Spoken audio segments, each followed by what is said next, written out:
Eu vou fazer uma rápida síntese desse processo da política de saúde mental, chegando até esse momento que nós estamos chamando de desmonte, do desmonte dessa política e quais são as características desse desmonte, quais são os desafios que nós temos como defensores do SUS, como defensores das políticas públicas de saúde, assistência, políticas de inclusão social e de cidadania, quais os desafios que nós temos para o campo da saúde mental. A minha síntese, eu vou adotar uma imagem que é a seguinte. No campo da saúde pública, nos anos 90, se iniciou uma organização de intensa mobilização social para enfrentar a questão relacionada ao acesso ao tratamento, prevenção e promoção no campo das doenças associadas à transmissão do HIV/AIDS. Vou usar isso como uma comparação. As pessoas estão acostumadas a discutir e a pensar todos os esforços que foram feitos, que o Brasil fez para construir aquilo que ficou conhecido no mundo inteiro como a resposta brasileira ao desafio da questão da disseminação e das doenças associadas à transmissão da AIDS. E a resposta brasileira é considerada uma resposta extremamente efetiva no mundo inteiro, principalmente porque ela foi extremamente diversificada no sentido de estratégias de prevenção e de promoção.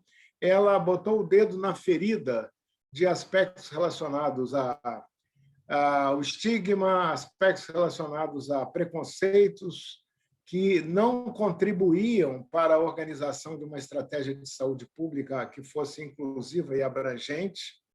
Por exemplo, a problematização da ideia de grupos de risco e a construção da estratégia do diagnóstico sindrômico como alguma coisa que pudesse construir uma política de saúde que fosse abrangente e que fosse efetiva e que convocasse a população e convocasse ao protagonismo daquelas pessoas que se beneficiavam da própria política. A partir daí, também, complexificando a questão, o Brasil foi um dos países que mais precocemente, de uma maneira mais pioneira, enfrentou a situação da redução de danos como alguma coisa como uma estratégia que inicialmente foi uma estratégia localizada em alguns municípios, e aí eu tenho que lembrar a figura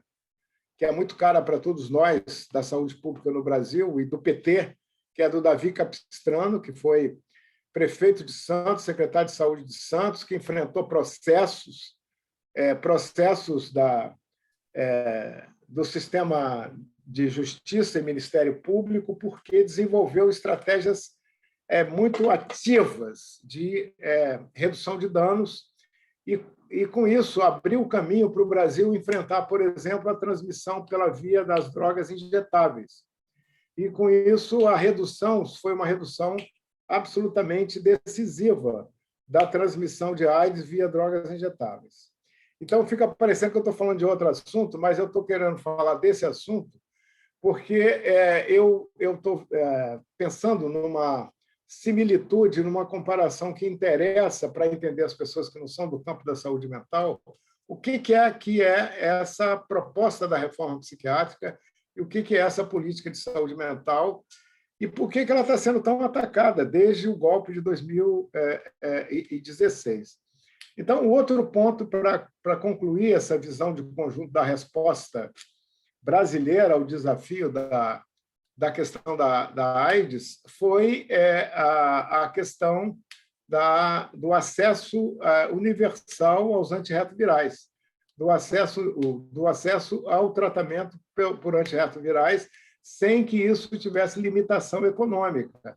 Isto é, os antirretrovirais eram considerados de preços proibitivos, o Brasil enfrentou a questão da patente e o Brasil se tornou um dos primeiros países do mundo a oferecer o tratamento com antirretrovirais para todas as pessoas que necessitassem dessa abordagem terapêutica.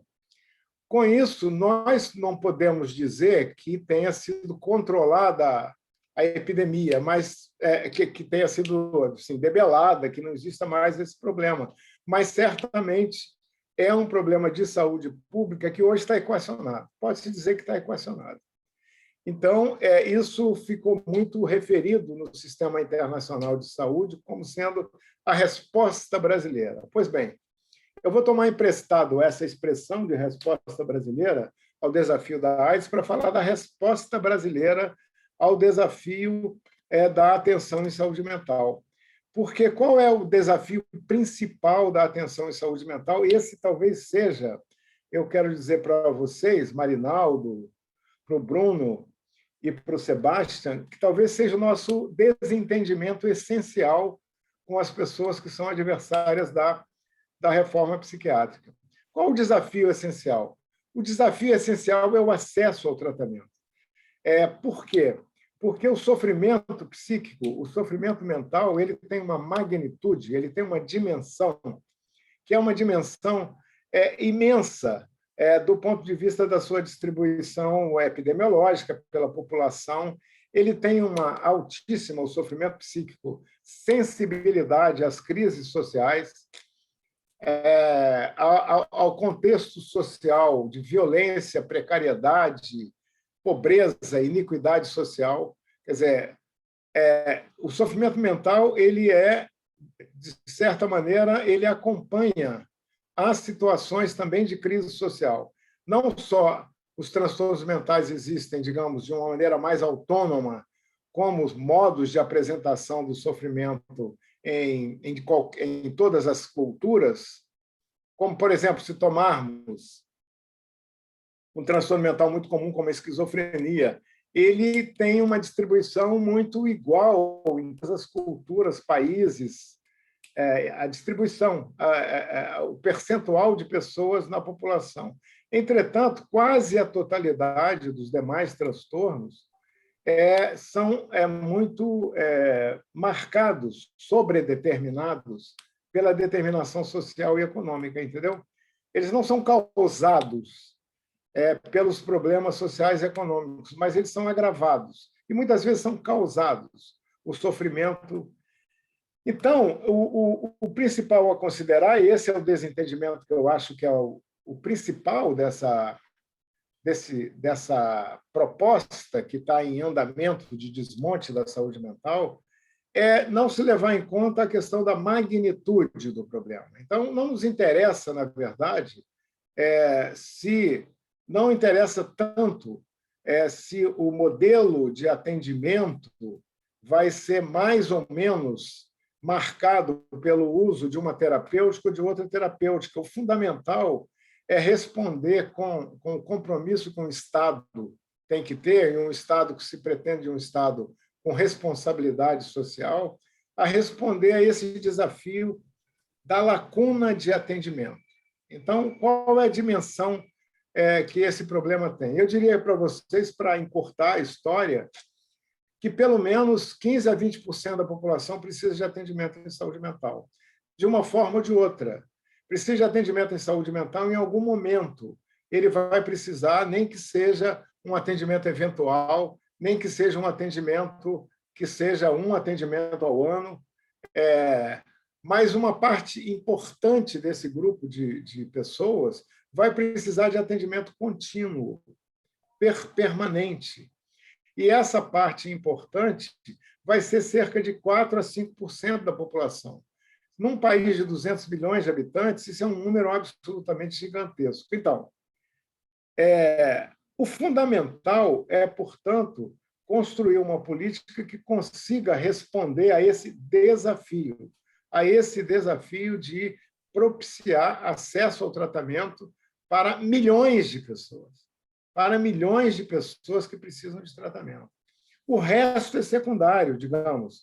Não é a questão sobre qual a sua interpretação do conceito de doença mental, qual é a sua concepção a respeito da melhor terapêutica para essa ou aquela forma de sofrimento mental. A resposta da política tem que ser uma resposta que dê conta da imensidade da imensidão desse desafio. Entenderam? Então, a resposta brasileira ela se deu o que nós chamamos de política de saúde mental. Ela se deu de que maneira? Primeiro, ela pensou assim, é fundamental acabar com o modelo manicomial. É fundamental, porque o modelo manicomial é uma barreira ao tratamento. O modelo manicomial ele concentra recursos financeiros e humanos e impede que a maior parte da população possa ter acesso ao tratamento. Você não vai construir manicômios capazes de internar 5 a 6% da população, entendeu? É claro que isso não é desejável, mas esse modelo concentrador é o principal, é o primeiro obstáculo a ser vencido. E esse obstáculo foi vencido. Ele foi vencido na resposta brasileira. A resposta brasileira foi mudar o modelo. O Brasil não tirou isso da cartola. O Brasil seguiu as recomendações internacionais. O Brasil seguiu a experiência de países que enfrentaram o desafio do acesso ao tratamento. Eu sempre cito o exemplo, embora a matriz, digamos assim, mais ideológica da mudança do modelo manicomial para o modelo territorial seja a Itália, com Basaglia, com Franco Basaglia, os países que nos servem de exemplo são, por exemplo, o Reino Unido. O Reino Unido, o Canadá, que são países que construíram, descentralizaram. O Reino Unido tinha também um modelo baseado em hospitais psiquiátricos até os anos 60. A partir dos anos 60, começou a fazer essa descentralização para o território, para a comunidade, com uma experiência extraordinária de desinstitucionalização, fazendo residências terapêuticas, nós chamamos no Brasil de residências terapêuticas, lá eles chamam de casas protegidas e outros nomes, não importa, mas são não nomes propriamente, mas é como retirar pessoas dessas aglomerações, que são aglomerações manicomiais, para viverem em liberdade, para serem tratados em liberdade. Então, o principal, portanto, é que a gente possa assegurar esse acesso ao tratamento. Então, em que consiste essa resposta? Primeiro, mudar o modelo. E é mudar o modelo mesmo. É mudar o modelo, é tirar da concentração hospitalocêntrica, como nós chamamos, e fazer um modelo de atendimento comunitário. Para fazer esse modelo de atendimento comunitário, não é uma coisa simples. É preciso, de fato, instituir recursos, instituir dispositivos assistenciais que sejam colocados na comunidade. E o Brasil fez isso, e fez uma escala que é uma escala reconhecida pela comunidade científica internacional como uma escala a mais impressionante do ponto de vista de ampliação em pouco tempo de uma rede de atendimento de base comunitária, que são os CAPs e o atendimento feito na atenção primária, na rede de saúde da família, de atenção primária. Então, em que consiste, só para concluir essa resposta, é retirar as pessoas de dentro de instituições fechadas, onde elas estão isoladas da sua vida, da sua liberdade, e tem o seu quadro psiquiátrico agravado. Isso é uma constatação da psiquiatria internacional, da psiquiatria mundial. Esse modelo de tratamento dentro de instituições fechadas, separado da comunidade, isolado da sua vida social, ele agrava os sintomas do sofrimento psíquico e não favorece. Então, as internações, quando necessárias, Porque um dos equívocos aí sobre essa questão da resposta brasileira é de que na reforma psiquiátrica não se faz internação. Se faz internação, só que não se faz em manicômios. Não se procura fazer internações ou em hospitais gerais ou em serviços de 24 horas, que são esses serviços CAPS de 24 horas. Então, para concluir, eu quero dizer que essa configuração, que é essa rede de serviços comunitários que nós chamamos de centros de atenção psicossocial, e que o Brasil passou de 180 serviços em 2001, e aprovou a lei em 2001. É uma lei, como lembrou o Marinaldo, do Paulo Delgado, que é meu irmão, era deputado do PT de Minas Gerais na época, passou de 180 serviços do tipo Centro de Atenção Psicossocial para 1.720. Quer dizer, não é uma mudança em termos de escala, é uma mudança absolutamente decisiva para ampliar o acesso. A outra coisa foi, reduziu de 60 e poucas mil camas do tipo hospital convencional para, até esse momento, tem cerca de 18 a 20 mil camas, ainda em hospitais psiquiátricos. Criou também cerca de 700 residências terapêuticas para aqueles pacientes que saíram dos hospitais poderem ou viver nessas residências ou fazer uma transição para poder viver em outras residências ou voltar para a própria família, porque a desinstitucionalização e a reintegração social de pessoas que ficaram 30 anos em manicômios não é um processo simples. Não se dá assim de um dia para o outro, e não se deu assim em país nenhum do mundo com facilidade. E aí foi necessário, para concluir, também buscar um apoio da população, quer dizer, buscar raízes no sentido de adesão a essa proposta do cuidado em liberdade, ao tratamento em liberdade. Como tratar pessoas graves, com transtornos graves em liberdade.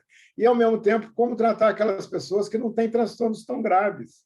Como eu disse, esses números podem chegar a 15%, 20% da população. As pessoas que não têm transtornos tão graves, por exemplo, as pessoas que têm depressão não muito grave, que têm transtornos ansiosos, que têm problemas relacionados ao consumo de substâncias, quando não são muito graves também, precisam de cuidados, precisam ser atendidos. O nosso modelo é o do SUS, que é um modelo de atendimento universal. Então, todos têm direito à assistência. Então, Marinaldo, a resposta brasileira, é criar uma rede comunitária, fazer essa rede comunitária a mais diversificada possível, contratar pessoas qualificadas, fazer formação permanente. E é uma formação permanente de 30 mil pessoas que estão trabalhando, 30 mil pessoas que trabalham nesses serviços do tipo CAPS. Então, é preciso avançar também com as pesquisas relacionadas ao melhor modo de funcionamento de uma rede comunitária de saúde mental. Essa, então, é a proposta brasileira. O que vem acontecendo, então, de 2016 para cá? Em 2016, teve a PEC, que agora é a emenda constitucional, que congelou os gastos das políticas sociais, atingiu diretamente o SUS e atingiu diretamente a saúde mental, número um. Segunda coisa, a partir daí, do governo Temer até o atual governo, sucessivas medidas foram tomadas, voltando o aumento do financiamento do modelo hospitalar tradicional, reduzindo o financiamento de serviços como CAPS, reduzindo, praticamente zerando, formas de cuidados muito importantes, como as cooperativas sociais de saúde mental. Ontem nós fizemos até um grande debate sobre essa questão de cooperativas.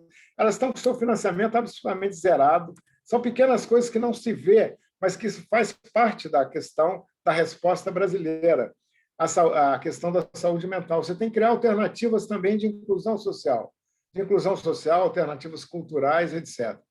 E outras medidas, que aí o Bruno é que vai falar disso, que é jogar a prioridade da política para o lado das comunidades terapêuticas, que são instituições de confinamento. Quer dizer, de certa maneira, houve uma migração da saúde mental, do campo do Ministério da Saúde Pública, para esse Ministério da Cidadania, onde tem as comunidades terapêuticas. As comunidades terapêuticas, o Bruno vai falar, elas representam uma forma de continuidade desse modelo de tratar em instituições fechadas. Então, isso corresponde... E aí, várias outras coisas que depois, no debate, a gente pode falar, mas tem várias medidas. Nós fizemos recentemente um elenco dessas medidas. É uma medida atrás da outra. A cada dia vem uma medida nova de desmonte da saúde mental. Entendeu, Marina? A cada dia a gente se surpreende com uma medida e, obviamente, a precarização, que é o outro ponto para falar depois, a precarização, que não é só feita pelo governo federal, é feita pelos governos municipais, como no caso do município do Rio de Janeiro, a precarização também é uma das formas de fragilização assim mais danosas da rede de saúde mental, porque as pessoas não têm contrato, não têm segurança no trabalho, são demitidas, são contratadas por OS, essa terceirização é uma terceirização perversa, isso é uma característica do município do Rio de Janeiro. Então, além de tudo, também no âmbito municipal, a gente tem essa precarização do atendimento. Então, é isso que eu queria trazer aqui como primeira contribuição aqui ao debate. Pedro, obrigado aí por essa contribuição que você fez agora, nos reportando nessa história do movimento da reforma psiquiátrica brasileira, né, porque é um tema que nos apaixona, né? E nós, assim, que temos uma idade ainda um pouco mais avançada, né, e que nós participamos de uma certa forma desse movimento, foi algo fantástico essa conquista, né? Porque, na realidade, foi uma conquista, né? Do movimento sanitário, foi uma conquista, né, dos trabalhadores que pensavam, né, a saúde mental dentro de uma outra forma do que aquela que se praticava no Brasil, né? Depois depois eu quero fazer uma pergunta a você, quando a gente retomar, né, no final, né? Mas agora nós vamos passar, então, para o Bruno Reis, nosso companheiro, né, para falar um pouco sobre as comunidades terapêuticas no tratamento de álcool e outras drogas. Bem, Bruno, por gentileza. Boa noite, companheiros. Boa noite a todos do setorial, a todas, todos. Boa noite a todos e todas que estão nos assistindo também, através daí da gravação no Facebook. E, então, eu fui chamado aqui para contribuir um pouco sobre essa questão das comunidades terapêuticas, e eu queria dizer que eu recorri a basicamente três documentos para me instruir também sobre isso e poder falar para vocês. Um deles é uma pesquisa do IPEA, que foi feita entre 2015 e 2017, sobre as comunidades terapêuticas a pedido da SENAD, né? Secretaria de Drogas, né? Secretaria Nacional de Drogas.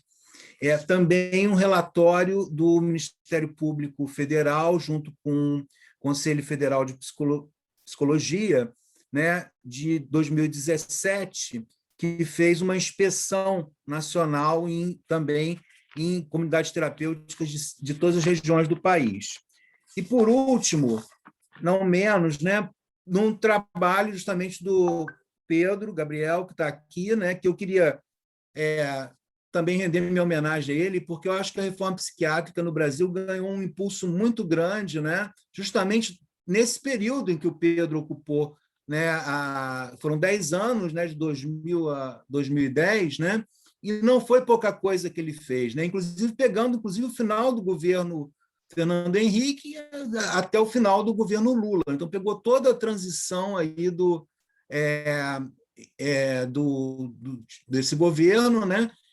De um governo para o outro, e pôde dar uma continuidade e expandir enormemente, né, todas essas esses dispositivos substitutivos ao manicômio, ao modelo manicomial, né?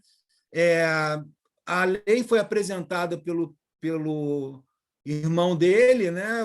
O Paulo Delgado, porém, o dedo do Pedro está ali na lei, né? Então, se nós temos uma lei hoje, a Lei 10.216, né, que foi aprovada no substitutivo do projeto apresentado originalmente pelo Paulo Delgado, estamos aqui na mesa com o maior responsável por essa legislação. É lógico que isso é fruto de um grande movimento que começa na década de 80, né? Ou até antes, né?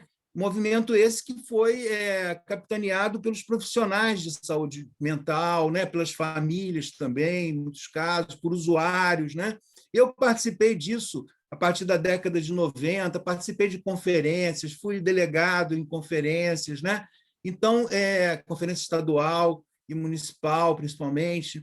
Então, eu participei desse processo, mas lá a gente tinha, a partir então, de 2000, no governo federal, na Coordenação Nacional de Saúde Mental, alguém que estava disposto e fez. Né? Se você pegar o número de CAPs que existia até ao Pedro assumir essa coordenação nacional e o número de CAPs que vocês vão ficar impressionados, ele tem um número aí, pode dizer, talvez não tenha dito exatamente por modéstia, né? Mas é uma das pessoas que individualmente mais fez pela reforma psiquiátrica. Esse case, né, internacional, que é a reforma psiquiátrica brasileira, que está sob ataque nesse momento, ela foi muito impulsionada por esse período em que nós tivemos alguém que pôde fazer isso e quis fazer. Né? Justamente o terceiro documento que eu peguei foi justamente o artigo, na verdade não é um documento, é um artigo de 3 autores, Cruz, Gonçalves e Delgado, Pedro aqui presente, né, que é justamente sobre o retrocesso da reforma psiquiátrica, o desmonte da Política Nacional de Saúde Mental brasileira de 2016 e 2019, que se fala muito de comunidade terapêutica. Então, é basicamente isso que eu vou tentar sintetizar rapidamente, né, aqui, algumas informações fundamentais sobre essa questão, né? Em relação à pesquisa do IPEA, né, ela foi, então, feita entre 2015 e 2017, né, traçando um perfil das comunidades terapêuticas brasileiras. Né? Até porque, na verdade, desde 2011, a gente está falando muito de comunidade terapêutica agora, né? Mas desde 2011, as comunidades terapêuticas recebem, né, recursos do governo federal através do plano CRAC É Possível Vencer. Né? Já recursos são disponibilizados para essas instituições. Né? E essa pesquisa ela se deteve em 700 comunidades terapêuticas, né, extraídas de um cadastro composto por quase 2.000 unidades que existem cadastradas, que existiam na ocasião, na verdade, 2015 e 2017, e avaliando o tamanho e a composição das instalações, magnitude da oferta de vagas, perfil etário de gênero da população acolhida, orientação religiosa dessas entidades, formas de financiamento e recursos que dispõem ou como obtém esses recursos, regras de convivência no interior das comunidades, relações dessas comunidades com os serviços públicos de saúde e assistência social. Tudo isso foi avaliado, né, foi contemplado na pesquisa. Né? E, além disso, 10 comunidades terapêuticas, em 10 delas foi realizada uma pesquisa de campo com o pessoal da antropologia, né, usando metodologia etnográfica, para conhecer em profundidade as práticas. Né? Lembrando aqui rapidamente um histórico, né, esse termo comunidade terapêutica ele surge na década de 50, né, no pós-guerra, como um modelo, foi criado por um psiquiatra sul-africano na Inglaterra, Maxwell Jones, que ele propunha como modelo alternativo aos hospitais psiquiátricos, né, para o tratamento de ex-soldados traumatizados de guerra. Isso na Inglaterra. Né? Essas comunidades não possuíam orientação religiosa, eram laicas. Né?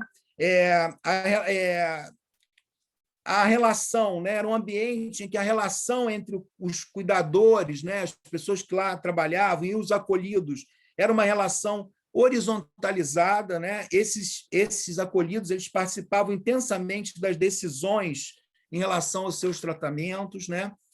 E as comunidades terapêuticas hoje, que a gente encontra no Brasil, não tem nada a ver com esse nome, com esse modelo, né? Na verdade, dedicam-se especificamente ao cuidado de usuários de drogas, né? Elas têm hierarquias muito bem definidas entre internos e cuidadores, né? Elas, tanto os profissionais que lá trabalham como os monitores, né, fazem parte dessa hierarquia, né? Os internados, pessoas que estão sendo supostamente cuidadas nessas instituições, não participam em nada das definições sobre os seus tratamentos, né? E elas se baseiam num tripé que inclui a disciplina, o trabalho e a espiritualidade, né? Sendo que as rotinas são altamente disciplinadas, né? Elas utilizam todo o tempo uma ideia de laborterapia, de terapia pelo trabalho, né? Na verdade, na prática, os internos fazem o trabalho, né? Limpeza, preparação de refeições, parte de agricultura, hortas, artesanato, e tudo isso envolto numa atmosfera de prática religiosa, né? Então, ela visa a disciplina, né? O disciplinamento desses acolhidos, né? E através de um manejo, através do trabalho, e visando uma ideia de uma ressocialização que, na verdade, acaba sendo o seu oposto, porque é parte de um modelo excludente, né? Um modelo que é muito próximo do modelo manicomial que o Pedro estava colocando para a gente, né? Para vocês terem uma ideia, tem dessas 2.000 comunidades terapêuticas cadastradas, você tinha 46% no Sudeste, 26% no Sul, 17% no Nordeste, 6% no Norte, 9% no Centro-Oeste. 47% delas são evangélicas, 27% são de orientação católica e 18% não professam uma orientação religiosa. 80% delas se destinam a usuários do sexo masculino exclusivamente. 15% são mistas e somente 5% são destinadas às mulheres, né?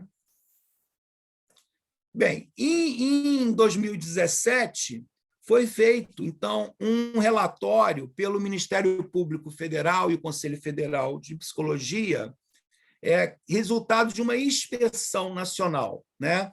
Isso foi feito em 5 regiões do Brasil durante o mês de outubro de 2017. Incluiu 100 profissionais que se dedicaram a essa inspeção e foram e visitaram pessoalmente 28 estabelecimentos em 11 estados no Distrito Federal: Goiás, Mato Grosso, Minas Gerais, Pará, Paraíba, Pernambuco, Rio de Janeiro, Rio Grande do Norte, Rondônia, Santa Catarina, São Paulo e Distrito Federal. Então, foram 28 estabelecimentos visitados de um montante de 2.000, né? Mas encontrou um quadro assim terrível, né? Em termos de violação de direitos, né? Só assim, essas equipes eram formadas por membros do Ministério Público, psicólogos, também outros profissionais de saúde, alguns representantes de conselhos de medicina, de assistente social, de enfermagem, defensores públicos, OAB, né? E também peritos na área de prevenção e combate à tortura. Foram feitas vistorias dos espaços físicos, entrevistas com usuários, direção e equipe de trabalho, e análise de documentos dessas instituições. As vistorias apontaram que, além dos usuários de drogas, também outros grupos já estavam sendo incluídos também nessas comunidades terapêuticas, como idosos e pessoas com outros transtornos mentais que não usuários de álcool e drogas, né? E as informações elas abrangem várias áreas, né? A questão do caráter asilar do estabelecimento, internações involuntárias e compulsórias, né? Para quem não sabe, a Lei 10.216, a lei que norteou a reforma psiquiátrica, a lei fruto do projeto do Paulo Delgado, né? Essa lei ela disciplina estabelece as internações, as formas de internação psiquiátrica, né? Internação voluntária, internação involuntária, internação compulsória, que é aquela determinada pelo juiz, né? de direito.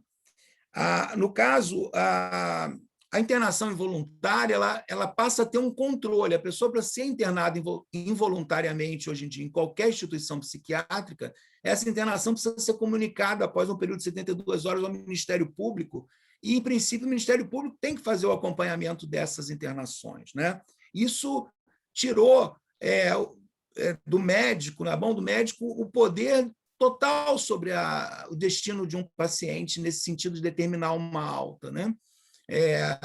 A partir dali, ele também tem que prestar contas sobre as condutas que são feitas durante uma internação involuntária, né?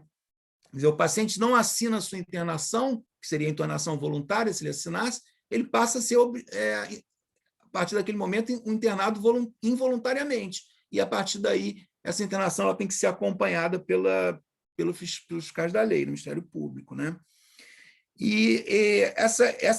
Então, essa investigação, essas visitas, né, essas inspeções, né, elas abordaram essas internações involuntárias e compulsórias, como que isso era feito dentro das instituições, né? As práticas institucionais, a violação à liberdade religiosa, a questão que envolve a questão do trabalho, as internações sem prazo de término, né? As equipes de trabalho, como que eram constituídas as equipes que trabalhavam nessas instituições, o cotidiano e práticas de uso de força, internação de adolescentes, né? Novos usos das comunidades terapêuticas, como essas internações de pessoas que não eram usuários de álcool e drogas, né?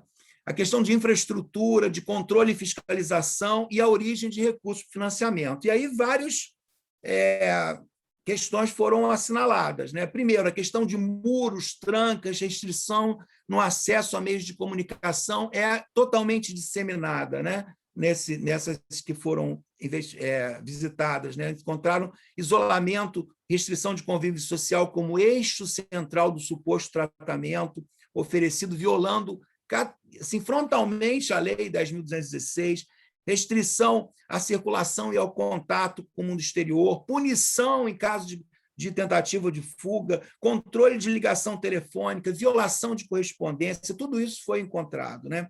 Questão de privação de liberdade. Em apenas 2 das 28 comunidades visitadas, foi encontrado um documento médico que autorizasse a internação do paciente, né? A ausência de informação sobre data de chegada dos usuários, internação voluntárias também, sem o laudo médico que acompanha e que caracteriza essa internação voluntária também, a prática comum de resgate e remoção de pacientes da casa diretamente para a comunidade terapêutica, que caracterizaria, inclusive, sequestro e cárcere privado, de acordo com o artigo 148 do Código Penal, né? A questão também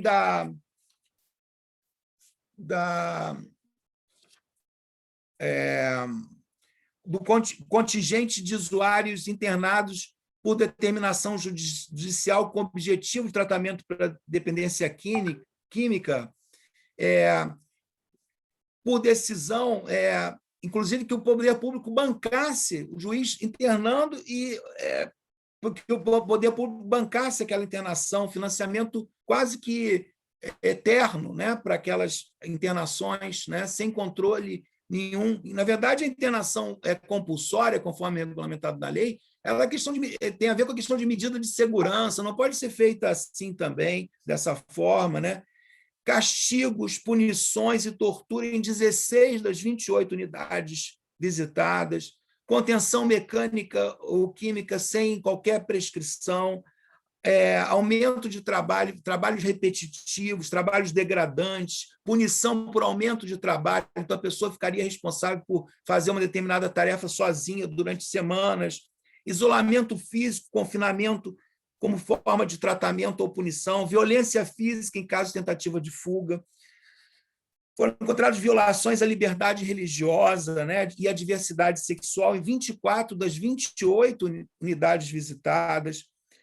Em 14 delas, especificamente das 28, de respeito à orientação sexual, à identidade de gênero, tendo toda uma abordagem moral em relação a isso, como pecado, e tudo isso, né?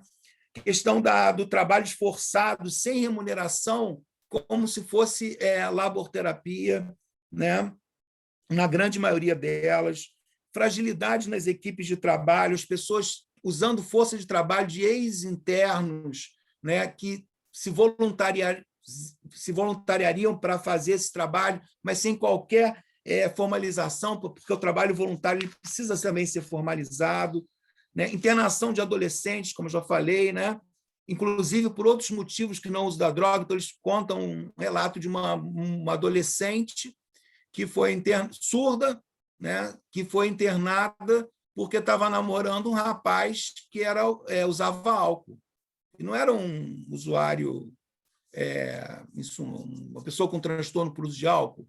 A família, excessivamente religiosa nesse sentido, achou que ela tinha que ser internada porque namorava alguém que tinha o hábito de usar álcool, né? E a questão do financiamento público, né? Dos 28, 18 informaram receber algum tipo de recurso público municipal, estadual, federal, sem qualquer fiscalização, né? Então, essa é a realidade que foi constatada recentemente, isso em 2017. Depois de 2017, o que nós tivemos? Nós tivemos, então, em 2016, o golpe com a deposição da Dilma, né? E, a partir daí, do governo Temer, tudo isso, essa realidade que Pedro já colocou e que está muito, muito clara, né? No artigo que ele escreveu sobre esse retrocesso, esse artigo do ano passado, né? De 2020, onde eles analisam de 2016 a 2019 toda uma série de dispositivos legais, né? Marinaldo, quanto tempo eu tenho aí, só para concluir? Não, só para não me perder aqui. Tranquilo. Tá, então, nesse artigo, né, que o Pedro poderá, com certeza, falar muito, responder as questões e falar até muito melhor do que eu, né? Eles demonstram, os autores, né, que a desconstrução da reforma psiquiátrica, o desmonte da estrutura da reforma psiquiátrica que vem sendo levado a cabo, portanto, desde 2016, então não é uma novidade aqui do governo proto-fascista Bolsonaro, né? Um processo que vem desde o governo Temer, né? Desde que a coordenação nacional foi assumida por alguém que era identificado com o modelo manicomial, né? Esse desmonte ele vem sendo feito a partir de normatizações infralegais, né?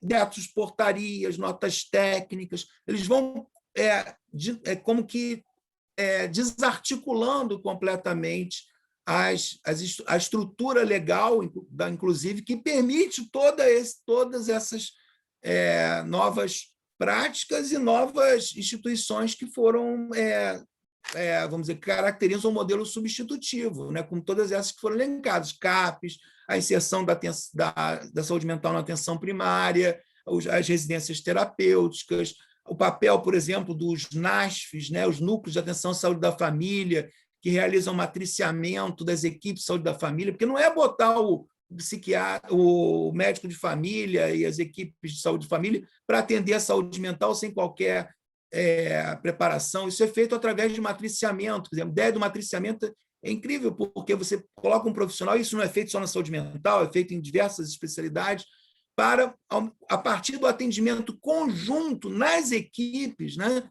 poder transmitir, né, o que seria uma matriz desse atendimento para que os novos atendimentos pudessem ser feitos pelas equipes, né? Então, a prática contínua do matriciamento vai fortalecendo as equipes no sentido que elas possam cada vez mais dar conta desse processo aí de atendimento da saúde mental na atenção primária.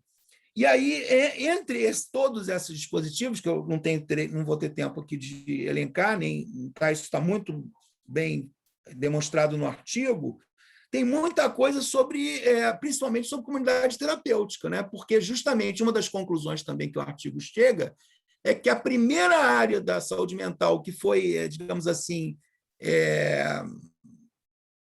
que foi feito esse desmonte, né, a partir do qual vem sendo feito é justamente a área de álcool e drogas, a partir do redirecionamento dos financiamentos para comunidades terapêuticas e também para algumas coisas que são invenções, que é uma forma de CAPES, por exemplo, que contraria a ideia do CAPES, que é um serviço territorializado, né, um serviço que tem que ter tá na base territorial, onde a pessoa, o usuário, ele mora naquela base ou trabalha naquela base territorial. Então, por exemplo, criaram a figura de um CAPES 4, que é um mini hospício, né?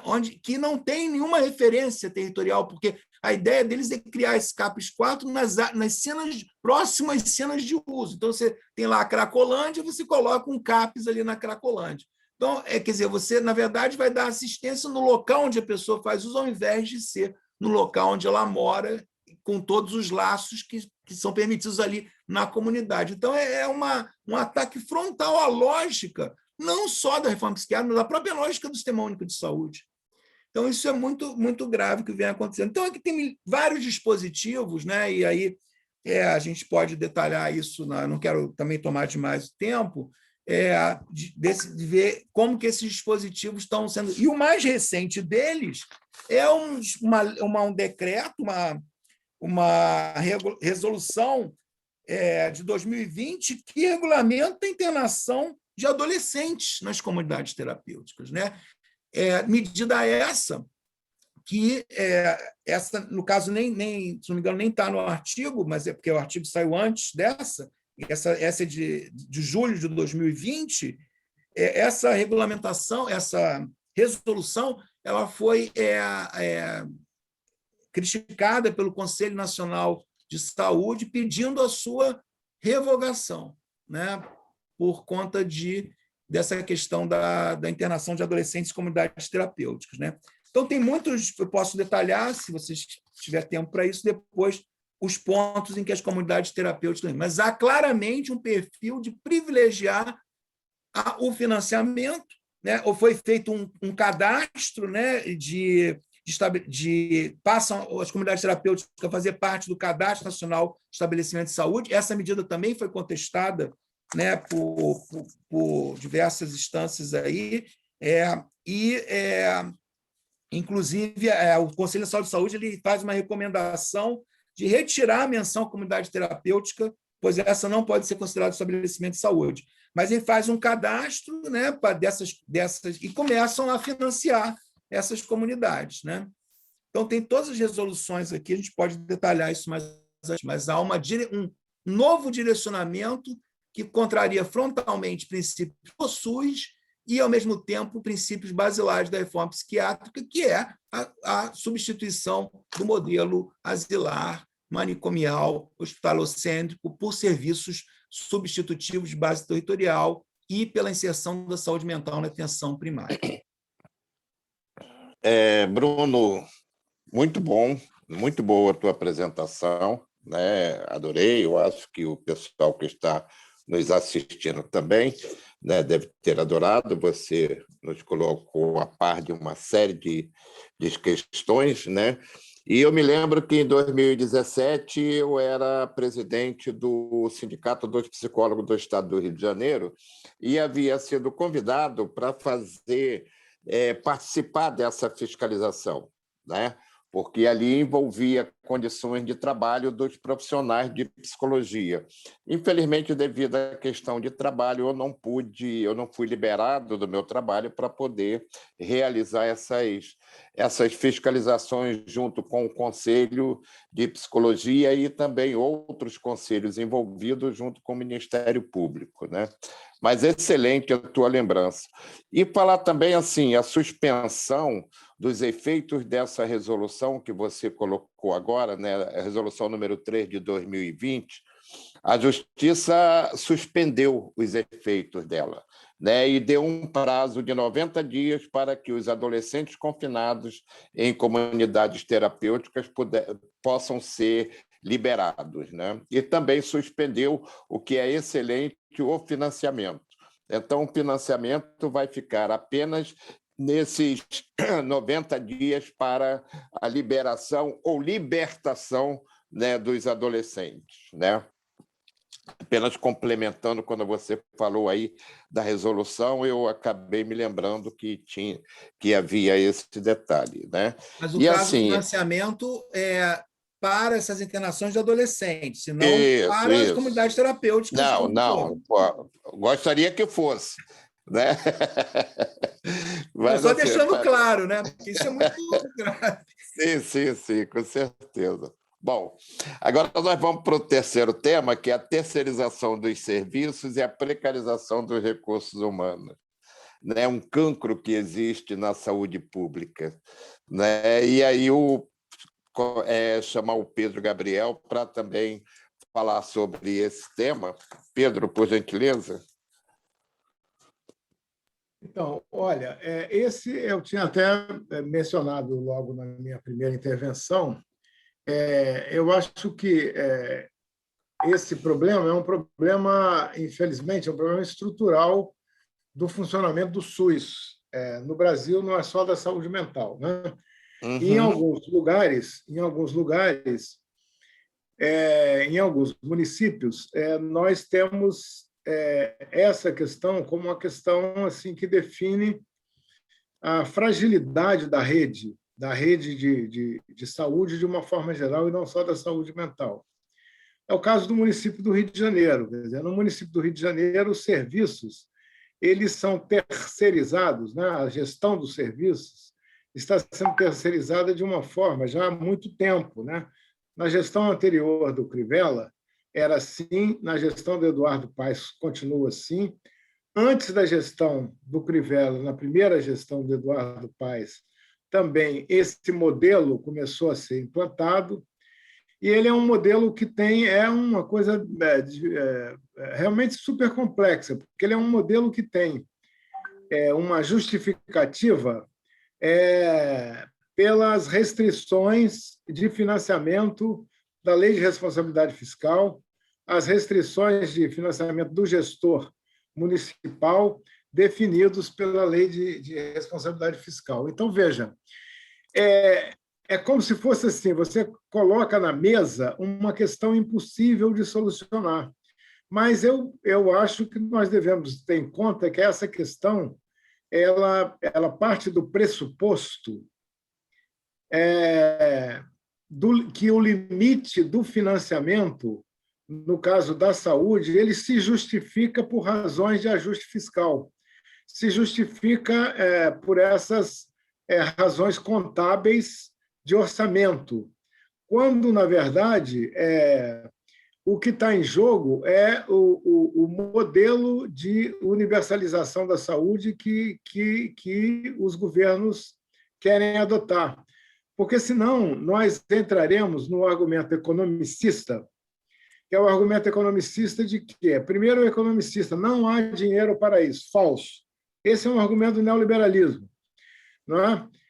Não há dinheiro para tal, para essas medidas. Isso é falso. Depende do orçamento, depende da forma como você constrói o orçamento, né? Os recursos eles dependem de uma certa escolha, que é uma escolha que vai definir se, por exemplo, se saúde é direito de todos e dever do Estado, isso corresponde a uma contrapartida de financiamento que até nos governos populares foi um enorme problema de ser enfrentado, né? Eu estou dizendo porque a precarização ela tem uma origem e uma sustentação nesse argumento da insuficiência do financiamento. Até nos governos do Lula e da Dilma, o governo do Lula, por exemplo, ele enfrentou, logo nos seus primeiros anos, o desfinanciamento brusco decorrente da questão da retirada do chamado imposto da CPMF, que foi uma retirada abrupta, não foi uma retirada planejada no sentido de financiamento.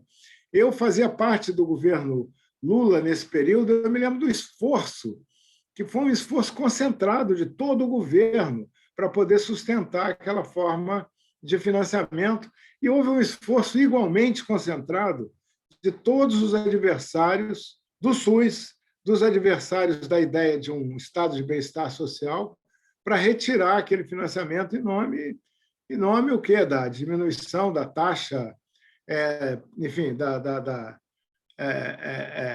uma diminuição da carga fiscal, mas era principalmente por conta de uma ação orquestrada de desfinanciamento, porque não foi uma questão só orquestrada de desfinanciamento da própria saúde pública, como acontece também com o desfinanciamento das universidades, com o desfinanciamento da saúde e da educação básica, etc., no âmbito municipal, mas que dependem de financiamentos de base, também de base federal.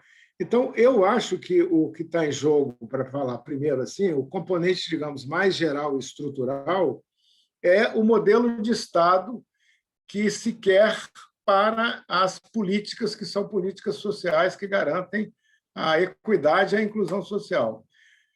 Se o argumento fosse sempre o argumento da impossibilidade do financiamento, o ônus vai ser o ônus vai incidir.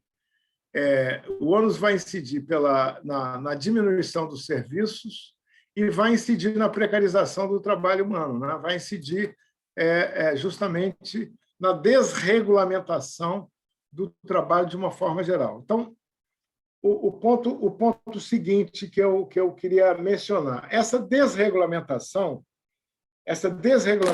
do trabalho, ela também, aí voltamos, ela já existia como um problema também nos governos que apostavam, né, em políticas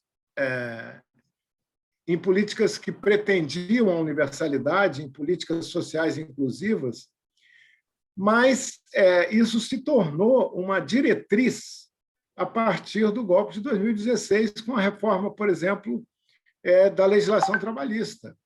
A reforma da legislação trabalhista é a retirada progressiva de direitos dos trabalhadores. Então, o que nós temos nós temos diante de nós uma questão que é uma questão estrutural.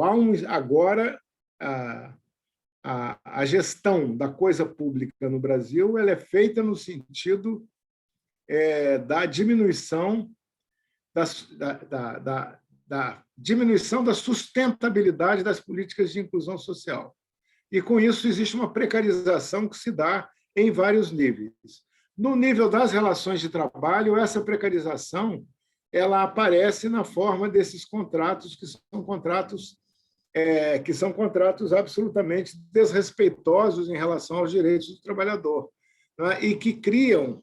Aí eu queria dizer para vocês, em termos de depoimento, né, de quem observa o funcionamento dos serviços, dos serviços públicos de saúde mental do Estado do Rio de Janeiro, cria uma situação de absoluta instabilidade, até eu diria instabilidade emocional do trabalhador desses serviços. Tem propostas que são propostas absolutamente cruéis, que são feitas para o trabalhador. Exemplo, dizer a um trabalhador concursado que, em tese, sendo concursado, nós defendemos concurso público para essas políticas públicas, né? A dizer a um trabalhador concursado do campo da saúde que ele deve pedir demissão do seu vínculo de concursado para ser contratado por uma empresa, ou por uma OS, ou por uma empresa estatal, por exemplo, o Rio Saúde, porque aquela é a única maneira dele continuar trabalhando no serviço. Olha, isso é de uma perversidade. Primeiro, é uma coisa absolutamente... Eu considero que isso deve atingir limites, não só da moralidade, mas limites também legais, não é isso? Mas como houve, do Temer para cá, um desmantelamento também das leis trabalhistas, a situação do trabalhador, seja da saúde, seja de outros setores, é de absoluta fragilidade. Agora, um fato importante que agrava esse problema. Então, a solução, veja, não é uma solução só de denunciar a precarização aqui no município do Rio. Eu acho que a gente tem que buscar soluções que sejam mesmo de mudança do modelo de gestão do Estado, que está Bom, que está no governo atual, nós sabemos e tal, entendeu? É um desmantelamento não só da saúde mental, mas é um desmantelamento de todas as políticas sociais e uma desregulamentação, no sentido de despir todos os trabalhadores dos seus direitos. Agora, eu queria dar um exemplo assim que me preocupou bastante. Nós fizemos, em dezembro de 2019, aqui no Rio, meses antes da pandemia, nós fizemos um grande congresso de trabalhadores de saúde mental do Estado do Rio. Foi um congresso para 700 pessoas presenciais e tal, com trabalhadores de saúde mental, com usuários e com familiares. E nos grupos de trabalho, além das plenárias e tal, nos grupos de trabalho, foi um congresso muito participativo. Fizemos ali no campus da Praia Vermelha, que, aliás, é um campus que está sob ameaça. Eu queria aproveitar a oportunidade também de pedir o apoio aqui do setorial da saúde do PT para a defesa do campus da Praia Vermelha, que é um espaço público que está sob ameaça de privatização. Mas fizemos ali no campus da Praia Vermelha, por isso é importante ter o campus da Praia Vermelha, porque você pode fazer eventos com 700 pessoas, fazer grupo. Nós fizemos um evento que se reuniu pessoas no Instituto de Psiquiatria, no Instituto de Neurologia, na Casa da Ciência, no Instituto Felipe Pinel, que não é da universidade, mas fica ali também no campus da Praia Vermelha. Eu estou dando esse exemplo porque apareceu muito claramente, Marinaldo, que os municípios do nosso estado que tinham desenvolvido, nos últimos 20 anos, mais ou menos, um processo de concurso público para admitir pessoal para a área da saúde, saúde mental e saúde, por exemplo. Boa parte dos CAPs das cidades do interior tem profissionais que são concursados, eles são concursados, portanto, são funcionários públicos. O que estava acontecendo nesse município? Eu estou dando notícia que a gente não sabia, que chegou desse coletivo, e agora a gente vai confirmando. O processo de precarização, com a sua perversidade, se dava da seguinte maneira. Havia duas alternativas de contrato. O contrato do concursado estável, tá? Estável, e o contrato daquela pessoa que era contratado mediante formas de contratação precarizadas. Com a seguinte situação: os precarizados tinham um salário maior. O salário daqueles que eram funcionários era congelado e ia ficando cada vez menor. Então, se criava uma situação o seguinte: eu também não... Criava uma situação em que ser funcionário do Estado, representado aí o Estado no âmbito municipal, era uma desvantagem em relação à precarização do trabalho. Então, tem uma perversidade nessa questão das relações de trabalho, que ela tem consequências, é óbvio que ela tem consequências para o bem-estar do trabalhador, mas ela tem consequências para o funcionamento dos serviços, né? Tem consequências para os usuários, tem consequências para os familiares. Isso nós temos que enfrentar no plano da política, né? No plano da política, se a gente conseguir voltar a conquistar, digamos, as nossas utopias, as nossas propostas de organização de um Estado que possa garantir os direitos e o acesso aos direitos à saúde, educação, bem-estar, renda, moradia, etc., né?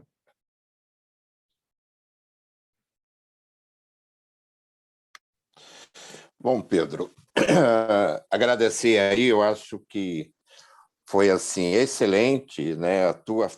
As tuas falas, a fala do Bruno, né? Muito boa. Eu acho que nos deu assim um cabedal de conhecimento, né? Se nós já tínhamos algum, enriquecemos muito mais, né? Eu acho que esses movimentos que nós fazemos, eu acho que ele é formativo, né? Esses encontros que fazemos são encontros formativos, né? Como diria o Foucault, são os bons encontros, né? Que se processam na vida e que vai fazendo com que a gente vá adquirindo conhecimento para nos embasar na luta, né? Para que a gente possa ter condições, né, de lutar, né? De lutar por aquilo que nós acreditamos, né? Que é um Estado né, onde ele possa atuar, né, de uma forma mais presente para os seus trabalhadores, para a nação, né, para a nação brasileira, né, independente de onde quer que seja e qual a condição dessa pessoa, né? Eu acho que os coletivos estão aí para nós nos engajarmos nele e seguirmos na luta, né? Eu acho que esta é uma forma que nós temos, né, de estarmos enfrentando o desmonte do Estado, que aí é mais amplo até do que a questão da saúde mental, mas é uma forma de estarmos, né, enfrentando o desmonte do Estado brasileiro. Talvez nem na ditadura militar nós tenhamos tido uma perversidade, né, tal como nós estamos encontrando agora com esse governo. Aliás, que começa em 2016. Começa com o golpe, né? E esse daí vem complementar, na realidade, 2016, que preparou para ele, né? Então, assim, eu acho que nós temos que estar atentos, os movimentos não podem, né, sair das ruas. Eu acho que há um, vamos dizer assim, a gente fica meio que assustado com a questão da pandemia, mas as vacinas agora estão conseguindo avançar depois de muito custo, né? Depois de muita briga, né? Então, assim, o povo está começando a sentir-se mais seguro para poder ir para a rua para protestar. E sábado agora, dia 24, a gente tem um outro movimento, né, onde nós convidamos a todos a estar presentes, né, no dia 24, no sábado, para que possamos engrossar e mostrar que, né, o Estado brasileiro ele não pode ser desmontado, né? Eu acho que o povo brasileiro ele tem que ir para as ruas para poder mostrar força, né? E é isso. Eu acho que o Sebastião, por gentileza, tem assim algumas indagações, algumas perguntas que a gente possa estar colocando aqui na mesa para o Pedro e para o Bruno. Na realidade, Marinaldo, eu vou sugerir o seguinte: pela riqueza das informações, nós vamos disponibilizar os artigos citados, né? E, de qualquer forma, isso aqui ficará gravado à disposição das pessoas. O mais importante, a grande indagação que eu faria aos três, como desafio, como encerramento, e muito na lógica do que a gente está construindo, que é qualificar o nosso debate, não só interno do partido, mas na própria sociedade, eu diria, o que temos como projeto para esse próximo ciclo que a gente quer construir? Nós estamos no meio de um golpe, como bem disse o Bruno, acho que o Bruno realmente enriquece politicamente, e o Pedro, quando colocam 2016 como início de um projeto que estabelece o maior retrocesso histórico deste país, do ponto de vista político, do ponto de vista cultural, do ponto de vista sanitário, ambiental e econômico. Então, qual é o desafio que nós temos pela frente, enriquecendo, né, um pouco da nossa história, que o Pedro trouxe bem, o Bruno também traz bem, da nossa luta na saúde, por um SUS 100% público. Como é que a gente... É um desafio muito grande, porque de 2016, com o estabelecimento do teto de gasto, e que não foi só o teto de gasto, né? Há um conjunto, há um projeto delineado, né, que quebra toda essa lógica nossa do estado de bem-estar social. Como é que nós... Porque é muito fácil destruir. Nós agora precisamos reconstruir. Como faremos isso? É o desafio que coloco para os três e para a gente encerrar. E muito obrigado pelas contribuições de vocês. Eu acho que enriqueceu enormemente o debate interno do próprio setorial estadual de saúde do PT, e esse é o nosso objetivo, e esse será sempre, qualificar o debate. Bom, vamos ouvir, então, o Pedro e o Bruno nos questionamentos do Sebastião, por gentileza. Então, o Sebastião coloca o desafio é um desafio político, é o desafio, enfim, da luta política. Estou de acordo com essa análise de que é o maior retrocesso é o maior retrocesso, porque se nós pensarmos assim, desde a redemocratização, desde a Constituição de 88, atravessando aí governos neoliberais, governos liberais e os governos populares, nós tivemos sempre um segmento, por exemplo, o SUS teve um segmento da sua consolidação que foi uma coisa admirável, né? Uma continuidade admirável, passando por governos. O governo Fernando Henrique é um governo de redução do Estado, não é isso? É um governo Sim. neoliberal, é o governo do consenso de Washington. No entanto, o SUS avançou, não é? A saúde mental, a lei da saúde mental, foi aprovada em 2001, num contexto também de um governo que era um governo muito ambíguo em relação às próprias questões relacionadas ao SUS, a saúde mental, mas o SUS avançava. Agora não, agora a gente tem um retrocesso. A gente tem um retrocesso no SUS, na educação pública, na cultura. O desmantelamento das ações, das atividades culturais é uma coisa inacreditável. E, por exemplo, na ecologia, no meio ambiente, a violência pública, o aumento da violência do Estado contra as populações periféricas, é inacreditável. Nós estamos vivendo, de fato, a barbárie. Porém, eu acho que nós estamos resistindo. E aí a minha convocação aqui, agradecendo ao convite aqui do Setorial de Saúde do PT, eu acho que o PT tem uma tarefa importantíssima mesmo nessa resistência, e está cumprindo essa tarefa de resistência, mas eu acho que a gente tem que retomar também as nossas utopias, entendeu? Eu acho que tem uma coisa da retomada das utopias. Eu ontem participei de uma reunião sobre cooperativas populares de saúde mental, que, em vez de ser uma coisa que se colocou no passado, porque foi o governo Lula que criou a Secretaria Nacional de Economia Solidária e que permitiu a junção da economia solidária com saúde mental, criando mais de 600 empreendimentos econômicos solidários que acabaram de 2016 para cá.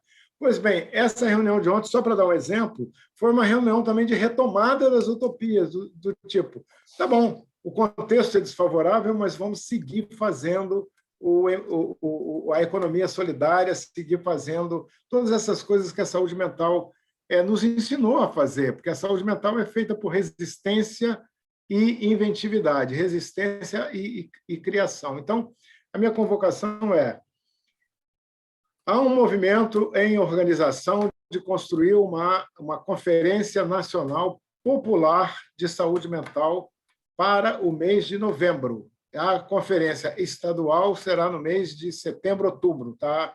Será uma versão estadual. E, além disso, o Conselho Nacional de Saúde ele está propondo, não tem ainda o apoio do Ministério da Saúde, porque, é claro, é dentro desse conflito institucional. Não é isso? Esse Ministério da Saúde não gosta de conferências, não gosta de coletivos, de participação popular, mas está sendo convocada uma conferência, a 5ª Conferência Nacional de Saúde Mental, para metade do ano de 2022. Eu penso que a gente tem que apoiar as duas. A Conferência Popular nós vamos fazer. A conferência, que vai depender muito da institucionalidade lá do Ministério da Saúde, nós vamos lutar para fazer. Então, o que eu acho que são as formas de organização popular do campo da saúde mental, que tem que ser formas também novas, porque o contexto é novo. Não adianta a gente pensar agora na gestão, acho que o Bruno vai concordar comigo, não adianta muito ficar pensando o que a gestão estadual vai fazer, entendeu? Porque, de certa maneira, a gente não está conseguindo, no ramal institucional convencional, grandes avanços. Tem que ser pelos coletivos, pela base, pela retomada das utopias.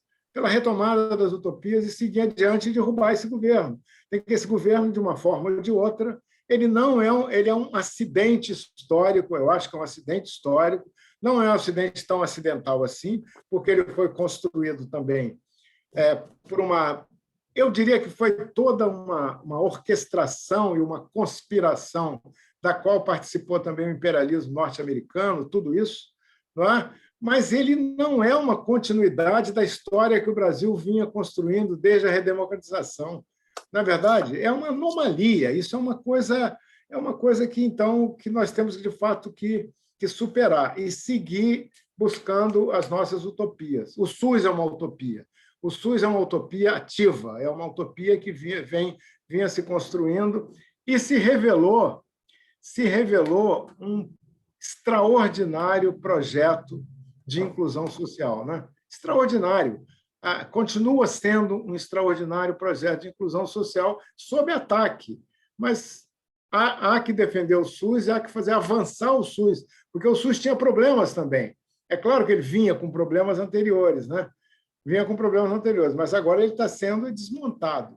Então, acho que é isso. Eu também gosto de participar desses debates. Esses debates também eles nos enriquecem, né? No sentido da gente pensar novas formas, criar novas também alianças e parcerias na luta aí pelo direito à saúde mental. Direito à saúde, direito à cidadania e direito à saúde mental. Obrigado aí pelo convite, Marinaldo. Um abraço para o Bruno e um grande abraço para o Sebastião. Obrigado a você, Pedro, pela tua participação, nos enriqueceu muito, conforme eu já falei anteriormente, e fique tranquilo, porque nós vamos te chatear bastante para poder participar de outras, tá ok? Será sempre um prazer ter você aqui conosco no Setorial, né? Vamos passar agora a palavra para o Bruno, né? E também já para ele poder comentar a colocação do Sebastião e já para ele fazer a sua despedida também. Obrigado. Eu queria começar, então, já agradecendo, né, o convite para participar desse debate, que eu achei também muito bom, assim, em termos do que a gente pode trazer e ouvir aí das pessoas que também estão na luta política, né, que estão articulando, né, Marinaldo como alguém que está sempre à frente aí dos trabalhadores na área da psicologia, que participou da reforma psiquiátrica desde sempre, Pedro, né, e todo Tomás também está aqui, também está escutando aí, está participando pelo chat, e todos que estão nos ouvindo, né? E agradecer a oportunidade de estar aqui debatendo com vocês.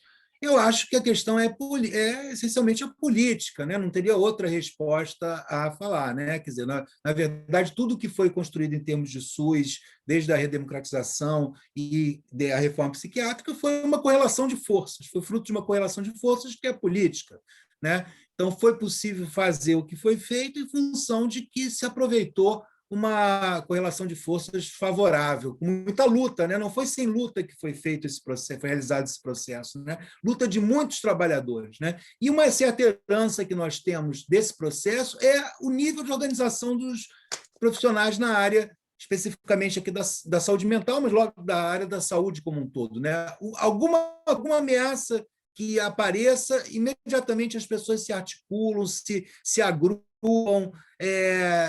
tomam medidas, pressionam. É impressionante a capacidade de articulação dos profissionais na área da saúde mental, especificamente, que é a área que eu milito, né, nesse caso. Então, eu acho que a solução é a política. A gente está vivendo esse retrocesso porque condições históricas se deram para que isso acontecesse. Quer dizer, a gente precisa retomar o protagonismo desse processo através da política, através das eleições, né? E, nesse momento, apontam aí, tem muita água para passar embaixo dessa ponte, mas apontam aí um momento de esgotamento, né, dessa questão aí do golpe, a meu ver, né, com o descalabro que foi que está sendo esse governo atual, né, a barbárie, a instituição da barbárie, né, na área da ecologia, na área das políticas de segurança, né? Em todas as áreas, na área da saúde, né? A desassistência, a fome que voltou a graçar no Brasil. Né? Você anda 20 metros em qualquer rua aqui do Rio de Janeiro, você encontra 3 ou 4 pessoas sei lá, na sarjeta ali, vivendo, morando na rua. A miséria aumentou muito, as pessoas estão passando fome, e a gente precisa retomar, de alguma forma, vamos dizer, dentro do processo político, dentro das eleições, retomar a capacidade de poder fazer as coisas. Né? E, nesse caso, fazer, especificamente no campo aí da reforma psiquiátrica, será desfazer o que foi feito de lá para cá, tentando desmantelar a reforma psiquiátrica. Né?